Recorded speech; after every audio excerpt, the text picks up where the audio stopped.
Today we're going to be talking about acoustic guitar EQ. Acoustic guitars can sometimes be one of those dark horses in your mix and you're not exactly sure what to do with, because sometimes you need a really bright, cutting acoustic guitar to slice through your mix and be obvious and provide that texture, and other times you want it to be more subtle in terms of backing off some of those high ends and just ensuring that your acoustic guitar just sits in there really nicely in the mid-range. So today we're going to talk about why you might use those various techniques, and then also demonstrate an acoustic guitar in a mix today. With that said, let's dive straight into the content. Part of this series that I'm doing, I also created 2 different guides for you to help you out as you're moving forward in your journey of mixing systematically. So the first one is going to be an EQ guide, which gives you all of the basic understanding of where the areas of interest when you're EQing each and every single instrument.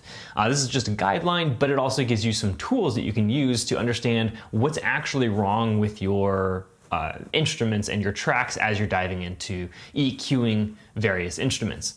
And then the second guide is a guide on compression. This is basically a 101 guide on what compression is and how to use it effectively.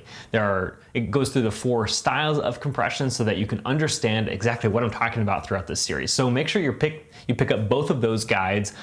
You can find the link right below this video, or you can go to mastering.dinosaurdogstudio.com. Welcome back. Today we're going to be covering acoustic guitar EQ. So we're going to be focusing on our acoustic guitar bus. There's a lot of acoustics in this song, so it'll be kind of interesting to see what we come up with. And more than likely, I'm going to have to EQ a lot more on the acoustics to try to bring out each of these different parts that we have inside of there. Create a little bit more separation, just a little bit more dialed in our acoustic guitar bus to make whatever we do down the road a little bit easier on the individual tracks. So this is going to be our acoustic guitar bus. Our system is going to be exactly the same that we've used in the last 3 or 4 videos. It's going to be listening to the track in context. We're going to be establishing an intention for the acoustic guitar bus. We're going to then make a change, and then 4th, we're going to gain stage it, and then 5th, we are going to A/B it to make sure we like the change that we made. So first step is listening to the track in context. So here's our acoustic guitar bus. I've already boosted it a pretty healthy amount to listen to the acoustic guitar. It's much louder than the rest of the instruments, but it'll still give us some context inside of the mix.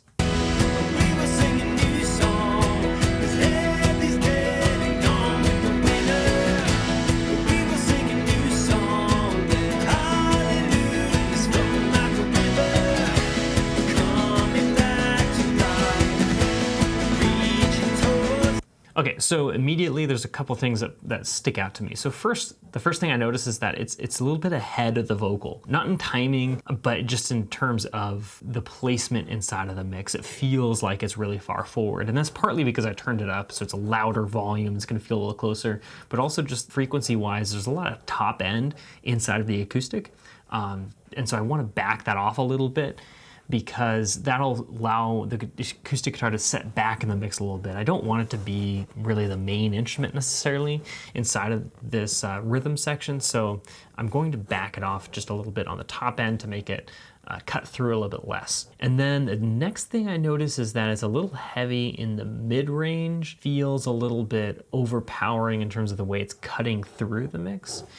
So I'm going to be looking at some of the mid-range as well. And then the last thing is, I think there's a lot of low-end frequencies that's going to be competing with our bass guitar and probably our kick drum as well. So I'm going to be looking to attenuate some of the low-end frequencies of this acoustic guitar as well. So with those 3 intentions, let's get started. I'm going to dial in the low end first and then work my way up. It doesn't really matter, but that's just the way I'm going to tackle this acoustic guitar. We were singing new songs.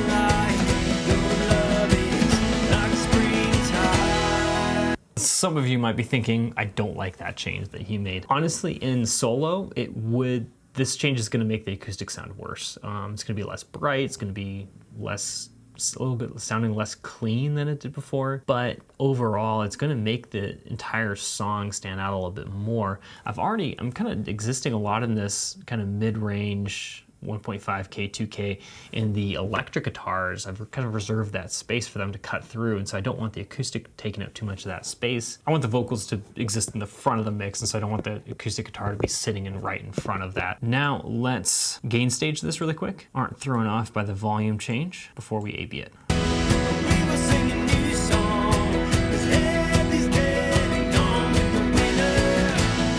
So it looks like around -30.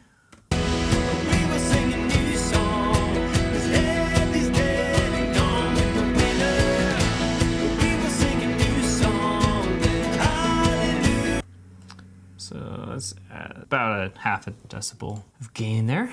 Now it's time to A/B this. I'm gonna close my eyes. I'm gonna switch this on and off so I don't know what's on and what's off, and then decide what I think is going to fit better inside of the mix.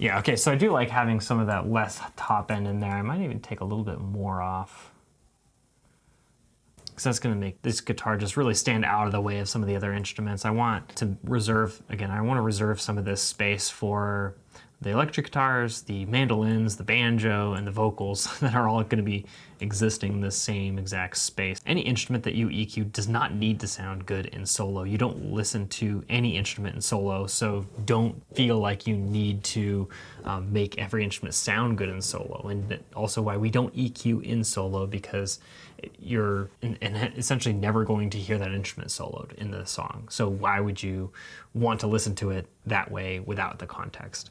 So just a warning for you there. If you like this video, don't forget to subscribe and hit the notification button for future videos so you can get more professional mixes. Thanks for watching. Have a good day.